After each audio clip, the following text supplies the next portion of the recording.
देव बरो दीस दिवं भुरग्यांनो. कशीं आसात? शाळेची याद येता न्ही? आमकांय तुमची खूब याद येता. पूण कितें करया?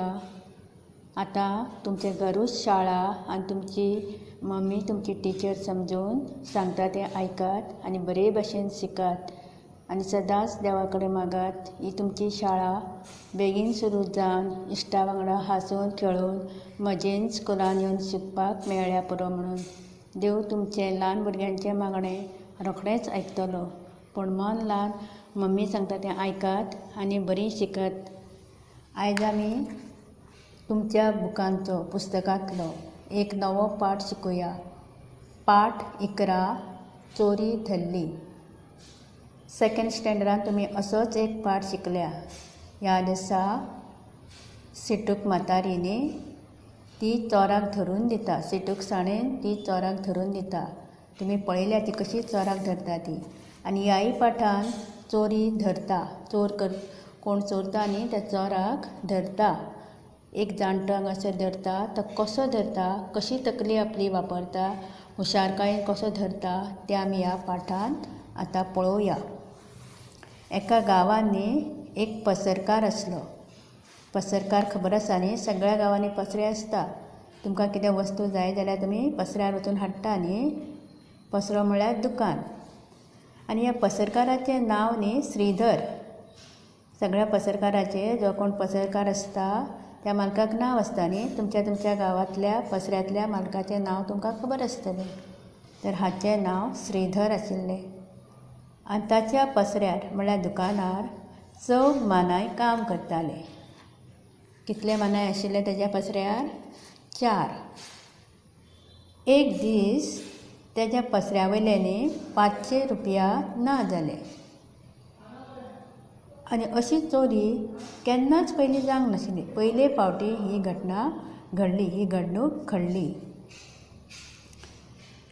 चोरयेची गजाल त्या पसरकारान घरा वचून जाणटेल्याक सांगली. आनी तो जाणटेलो आशिल्लो न्ही तो खूब हुशार आशिल्लो. तीख बुद्धीचो म्हळ्यार हुशार आशिल्लो. ताका मनशाचो स्वभाव रोखडोच पारखूंक कळटालो. तो दुसऱ्या दिसा ह्या पसरकारा वांगडा श्रीधरा वांगडा ताच्या पसऱ्यार गेलो. आनी ताणें कितें केलें? 4 मानायांक आफोवन हाडले आनी ताणें कितें सांगलें? म्हाजे कडेन न्ही एक फातर आसा. फातर म्हळ्यार गुणो. आनी तो सादो न्ही. म्हाका तो हिमालयाचेर रावपी, हिमालय पर्वत मावंटन ताचेर रावपी रुसीन दिला तो. आनी त्या फातराचो गूण असो की कोणाच्या मनान पातक आसा, कोणें वायट काम केलां, ताणें जर त्या फातराक हात लायलो जाल्यार ताच्या हाताक त्या फातराचो काळो रंग लागता.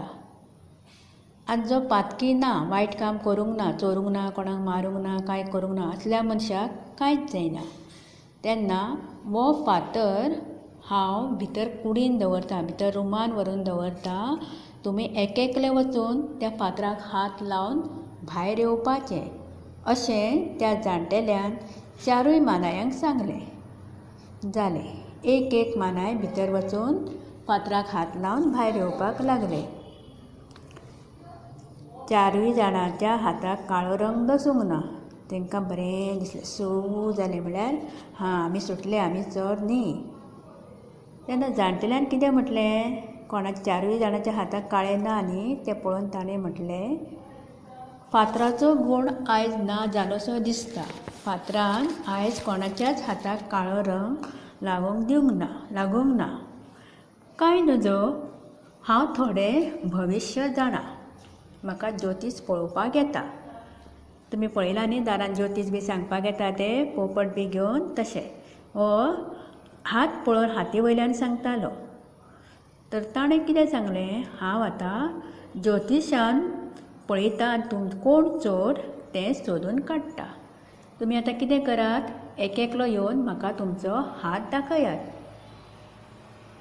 3 मानायचे हात ताणें पळयले. चोर सांपडलो ना. 4थ्या मानायचो हात ताणें बारीकसाणेन पळयना फुडें जाणटेल्यान म्हटलें, तीग जाणांचे पयले कांयच मेळूंक ना, चोर सापडूंक ना. आतां चवथो निमाणो मानाय आसलो न्ही, ताचो हात ताणें बारीकसाणेन फुडें दोळ्या कडेन असो व्हरून व्हरून लागीं पळयलो आनी म्हणपाक लागलो, हो पळय, चोर सांपडलो, हाणें पसऱ्यांतले पयशे चोरल्यात. चवथो मानाय गडबडलो. ताणें चोरी कबूल केली.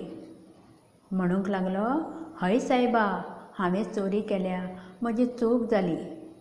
आनी ताणें जे लिपोवन दवरिल्ले न्ही 500 रुपया चोरलेले ते परते हाडून दिले.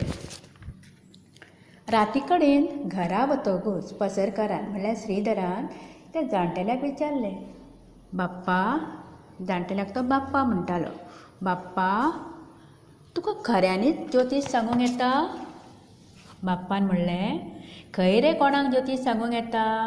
हांवें मातशी म्हाजी तकली लडयली. त्या फातराक हांवें वासाचें तेल लायिल्लें आनी हांव हात पळयतालो तेन्ना ज्योतीश पळयनासलो. हाताचो एकेकल्याचो लागीं व्हरून वास घेतालो.